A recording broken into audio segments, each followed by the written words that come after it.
here? Is everyone ready? Almost.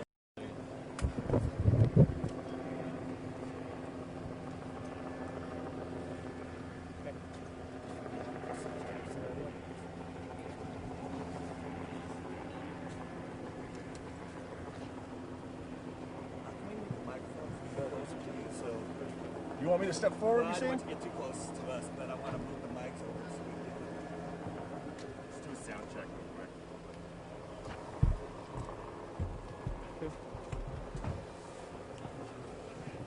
All right.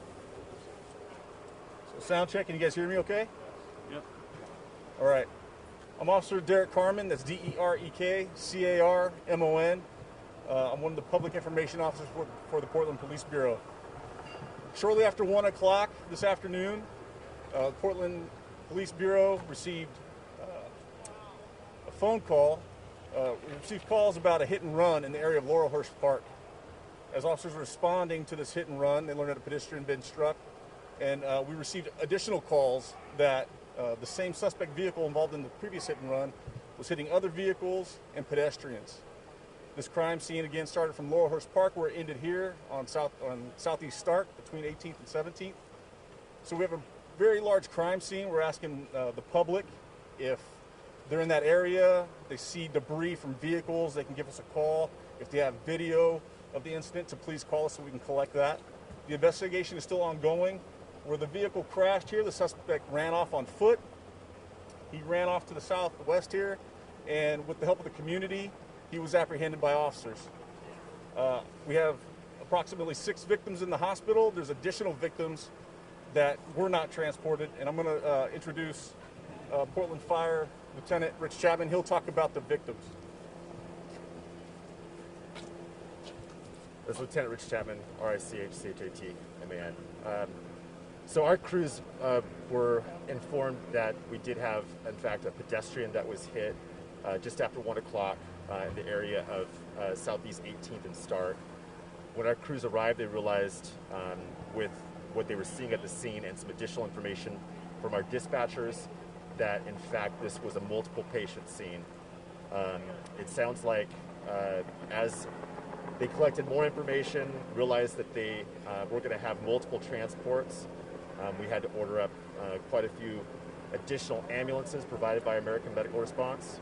And like was just mentioned, we had essentially 6 patients that were transported. We think there are more patients that were possibly involved with this incident, but did not require transport. The one critically injured person was entered in as a trauma system entry and taken to a manual hospital where that one individual has suffered potentially life-threatening injuries. I think that's all we got on patients for now. How about the other victims? How are they? I mean, I know you said critical and potentially life-threatening for this one person. How about the other 5? So with the other 5, you know, what we're really doing is just kind of separating people out to life-threatening injuries and not.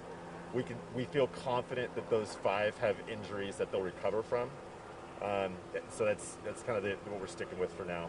And where along this stretch was that first most critically? Is that like by the Laurelhurst, like where it started, or was it more down this way, or were they on a bike, were they on the sidewalk?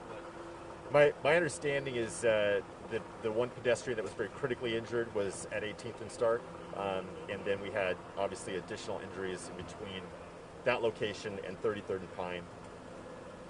You just talk about responding to something like this. It's got to be a pretty unbelievable scene, like resource-wise, and just trying to get to something. Yeah, I just had a chance to talk to one of the first lieutenants that arrived, and it definitely was, you know, one of these things that started out as what they thought one kind of call and developed into something much bigger. It sounds like you know, there was a lot of chaos going on, a lot of people very concerned at the scene and trying to provide information to our crews, trying to help them point out where more injured people might be. So as you can imagine, there was a lot of chaos going on, and you know, the one thing we can be thankful for is that we had a great response from Portland Police. They responded quickly. They got the situation at least safe and calmed down so that our crews could find those injured people and get them transported. And you know, obviously our hearts go out to all the friends and family of those that were injured, especially our most critical. Derek, does this appear to be intentional, or what can you tell us about motive? I mean, was this a medical emergency? What do we know? The whole thing is still under investigation. As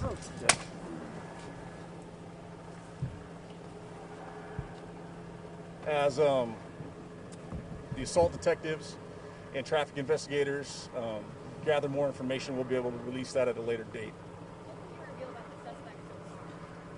I don't know much about the suspect. All that is still under investigation.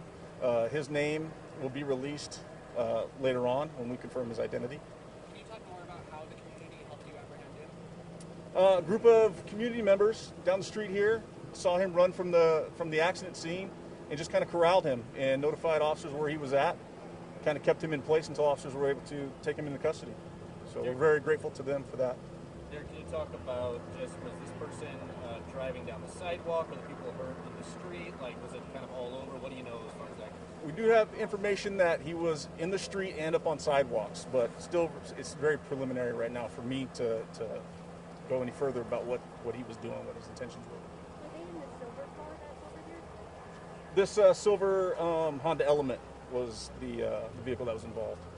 Do you know if it was a stolen car by chance? I don't have that information. Okay, so as soon as we get more information, we'll put that out in a press release. And if you have any other questions, please contact the PIO's office. And how long do you think they'll be out here for? A few more hours.